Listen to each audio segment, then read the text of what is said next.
So ayan guys, meron naman tayong nakitang viral video. Grabing batang na to, napakalakas ng loob kung paano niyang maliitin si Mr. President, BBM at pagmumurahin. To guys, panoorin niyo to.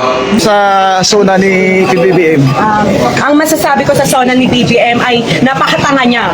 Bakit? Ang masasabi ko sa kanya is mag-resign na siya, puro na lang siya pangako, di ba? Pangako siya ng pangako. Sabi niyo, sana bumaba na yung presyo ng bilihin. Dapat hindi na sinasana yan, puro ka sana. Putang ina mo, napakabobo mo. Dapat tungkulin mo magpababa na magtanggal ng value added tax. Dapat tanggalin mo na, hindi yung puro sana. Napakabobo mo kasi yan.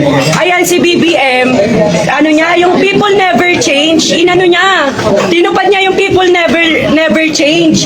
Kasi pinanganak siyang bobo, lumaki siyang bobo, mamamatay siyang bobo. Grabe. Wala yang utak si BBM kasi alam lang yan, magnakaw ng magnakaw at suminghot ng tawas. Huwag mo magitin. Ang amin lang, eto pa yung sabi ng nung una niya, sabi niya nung uno, tanong ng taong bayan, paano mo masusolusyonan yung pagbaba ng langis, paano mo masusolusyonan? Eto namang tangang si Claire Castro, ang unang bungad, kasi yung pangalawang presidente natin nasa ibang bansa.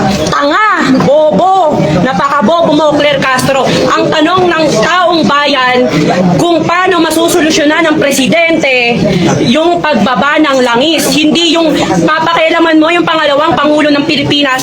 Ang tanga-tanga mo, yung utak mo, utak talangka, napakabobo mo. Tapos, tsaka ka na nga totoo yun, sabi, tsaka daw siya, sabi sa ibang bansa, tapos papadeport mo, putang ina mo pala, gago ka, napipikon ako sa'yo. Kung ako, di ba, ano naman ako ng Jubilee Act, ano naman niya ako ng Jubilee Act, protektado naman ako. So, pag nakita kita, Claire Castro, ako mismo sasampal sa mukha mo. Tapos, eto, dapat sa, ayon sa Republic, ano ba yan, ate? Ikaw na lang dito, Eme lang.